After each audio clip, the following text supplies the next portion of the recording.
Welcome to the Great Detectives of Old Time Radio. From Boise, Idaho, this is your host, Adam Graham. If you have a comment, email it to me, box13@greatdetectives.net. Follow us on Twitter at Radio Detectives and give us a call, 208-991-4783. Well, before we do get started, I want to acknowledge some listener donations that came in after we recorded Tuesday's show, which was actually recorded on the evening of the 10th. So we received a donation from Brian, from Kent, and from Glenn. Thank you so much for your support. Also received by mail a donation from Joan. Thank you so much for your support, and we kind of are ready for the wrap-up of the whole campaign. And I actually wrote something up here. Usually I don't read wrote things, but made exception here. Been very touched and heartened by the number of donations we've received during the listener support campaign. Coming in, I didn't know quite what to expect, particularly when the American stock market started having problems just as I was making my plans for this campaign. While I've been deeply touched by the support we've received, we've gotten 50 donations from the United States, Canada, Australia, the UK, and Belgium. Some were as small as $7, a few were $100 or more. All were and are appreciated. I was also glad to be able to send out some of the thank you gifts. Two folks received Radio Archives gift certificates to get introduced to that company. And we also were able to share some of the joy of the modern radio productions of Colonial Radio Theater. More than 20 of those sent out, as well as 2 copies of Tales of the Dim Night. Coming in, I was resolved that we wouldn't do this any more than twice a year. And so I set a goal, which if met would mean we would go totally listener supported and not do any affiliate campaigns for 6 months. Well, we didn't quite hit it. At this point, we reached 77% of our goal, which is still pretty good. And so what I've decided is that all of our Monday through Thursday programs will be listener supported, as well as 3 out of 4 episodes of Dragnote, unless we get an actual sponsor. But until then, we only will have ads on Friday and on every 4th episode of Dragnote. Current economic situation has made selling podcast advertising a huge challenge. But friends like you have helped to fill in during these difficulties. Thank you again so much for your support. And now that the speech is over, it's time for today's episode of Let George Do It. This one is called The Witch of Mill Hollow. Personal notice. Changes my stock and trade. If the job's too tough for you to handle, you got a job for me, George Valentine. Write full details.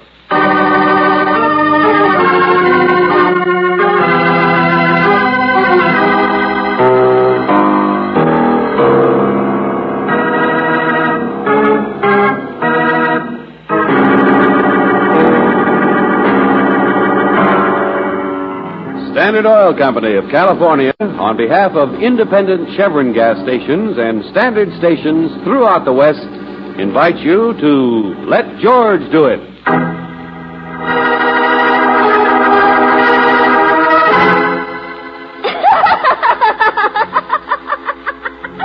The Witch of Mill Hollow, another adventure of George Valentine.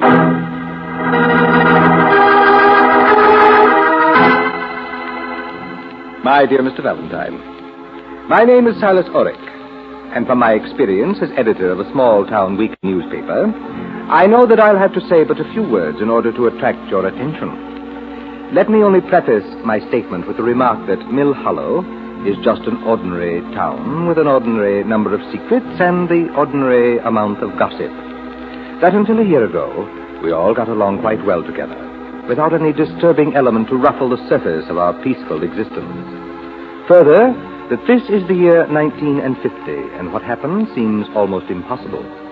What happened, it did. And yet now, as of this morning, our town is once more peaceful. The disturbing element is no more. And why? Because, Mr. Valentine, last night there was a fire. And in that fire, the witch was burned.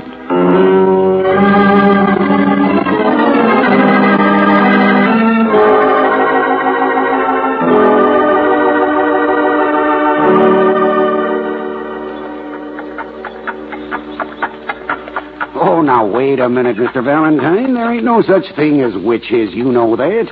I don't care what Cy Oric wrote you. He's sort of a windbag anyway. But we wanted your opinion, Mr. Stern. He ought to be back in his office over there pretty soon. I'm a busy man today, Miss Brooks. A couple of real estate deals. Mr. Stearns, we can catch Oric later, all right. But the cleaning woman at his place, Olga, says you're the man who can tell us the facts in a hurry. Says here in Mill Hollow you're the head of the fire department. Well, all right. Come on in. Fire department. In addition to my other duties, I am. Proud of it. Sort of a volunteer basis. But we got 3 boys on regular and 2 trucks. And there was a fire last night, huh? Sit down. We even got prizes for competition with the other small-town departments. I keep them on their toes, let me tell you. But last night, wasn't there a fire? Mr. Valentine, let's get this absolutely straight. Yes, there was a fire. The old mill itself went up. Oh, it's nothing but a ramshackle landmark down by the creek back of Widow Lawrence's property. Good for nothing but spooners and cobwebs. Condemned it myself as a hazard 5 years ago. It went up around midnight like a 4-alarmer in Hades. See the flames 10 miles. Well, when it was over, one of the boys spotted, what used to be a woman. Was that the witch? Miss Abby, that's her name. A couple of kids said they seen her out late. Seen her sneaking up to this place, the mill. You mean she was alone out there? Of course, and I'm telling you from that. And the fact that I can't find a trace of intent in the fire itself, incendiarism to you, that nobody in the proper sense of it got burned. That is, by anybody else. Miss Abby just got herself trapped in an accident. Unless she set fire to the place herself. But I just told you that... Oh, I don't know. The witch is burned, period. That's what everybody says. What was she doing out there anyway at that time of night? Well, how should I know why a witch does it? Yes, you were the one who said there aren't any such things as witches. Well, she wasn't one, the way I remember her. I never had any trouble with Miss Abby.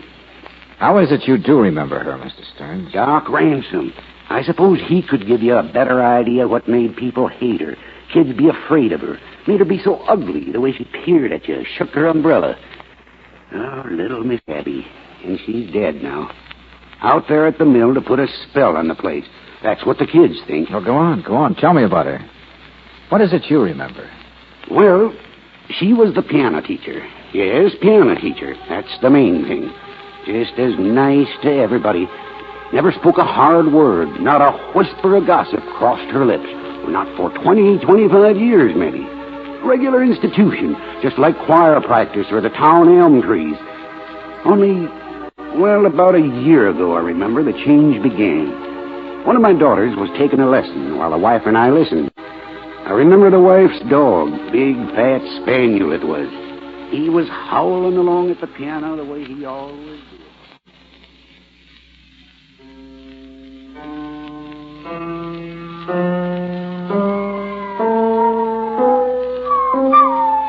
One, two, three. Some under faster, some under faster. Start again. 1, 2, 3. Keep your wrists out. That's better. 4, 5, 6, 7.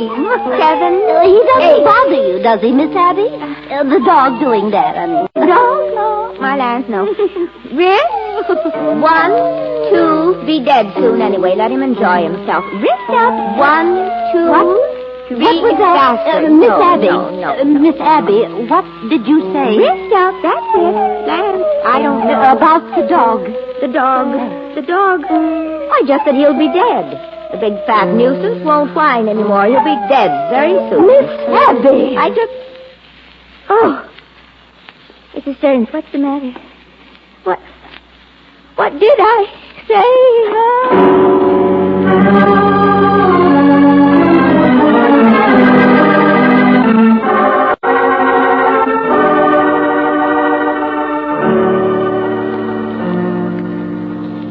She fainted right there on the piano. I remember she came to and said it was just the heat. Nobody mentioned the dog again, of course. Oh, now look, Doc Ransom, he can tell you more than I can. I don't know how a reputation gets started. I'd warned my wife myself about that spaniel. Feeding it so much, and he was so old and wheezy. It was a nuisance, too. Only, well, I'll tell you this. Next morning, the dog died.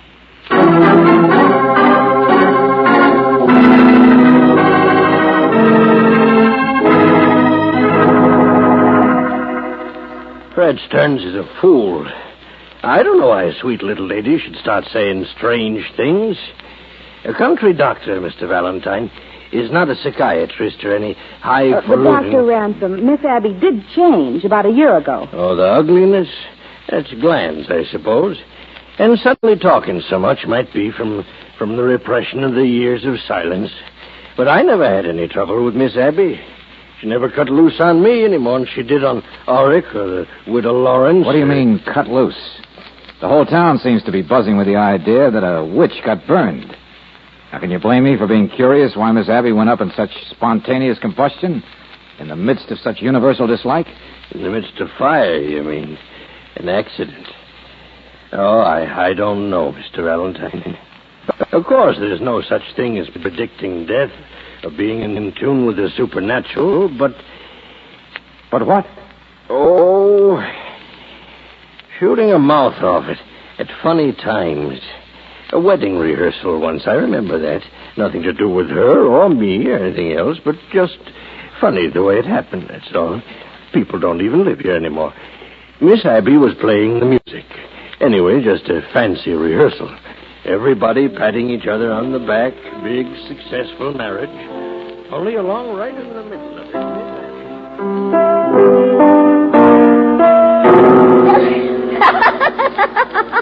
Now, my lands, what am I playing this for? Does anybody have any idea? Why play for rehearsal of a wedding that's never going to happen? Doesn't anybody else know there's not going to be a wedding? Doesn't anybody else know there just isn't going to be any wedding tomorrow? Because there isn't, you know. There isn't. There just isn't.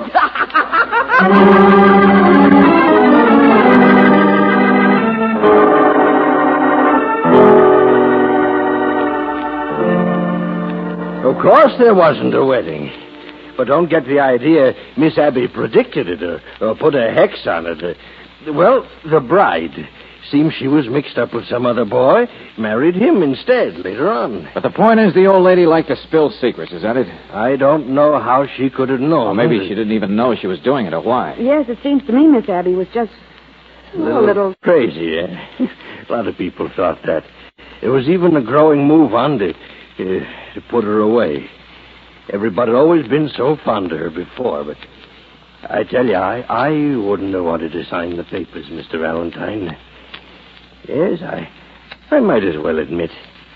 It always seemed to me there was, maybe some method in her madness.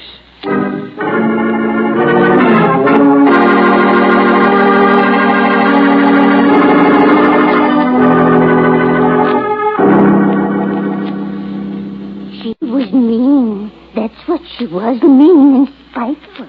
This little rock-shifted kid. Only when they called her names. Go on with your cleaning, Olga. She would have got around to you sooner or later, Mr. Auric. Mr. Valentine didn't come here to listen to gossip and superstition. Maybe I did, Auric. Olga here has been more help than you have, Mr. Auric. I can see how you spent your time waiting for me. Your ears getting bigger and bigger. Quite a story, isn't it? But I had my reasons for asking you. Yeah, well, let's hear him fast, because me, I'm going to ask what the police have to say. That's where I've been. Where there is smoke, there is fire. It's scarcely the appropriate expression. What did the cops tell you, Mr. Auric? They knew she was a witch. I'm sorry, but if you don't mind, I prefer a little privacy today. Thanks. There. The police said nothing. They're investigating. Uh-huh. And do you think they should investigate? Well, Miss Abby got so she almost couldn't keep her mouth closed. Every secret she'd ever heard. Every little thing the town was unwilling to face. Of course, from my standpoint, it made a good news source for the paper. Her shoutings and... Naturally, she never attacked you, did she, Mr. Auric? What? Oh, nothing. Just that everyone we talk to seems to be an exception. Oh. Well, it wasn't only the people she'd offended.